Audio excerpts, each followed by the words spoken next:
হাল্লা কিয় কৰি আছা?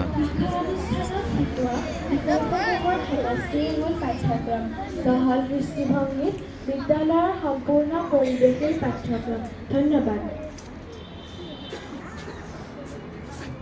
নমস্কাৰ, মোৰ নাম শ্ৰী মুন্তিতি। মই এটা মহাত্মা বাণী ক'বলৈ ওলাইছোঁ। এটা বন্ধুত্ব বুলি তোমাৰ মূল্য অধিক পেলিছা। ধন্যবাদ।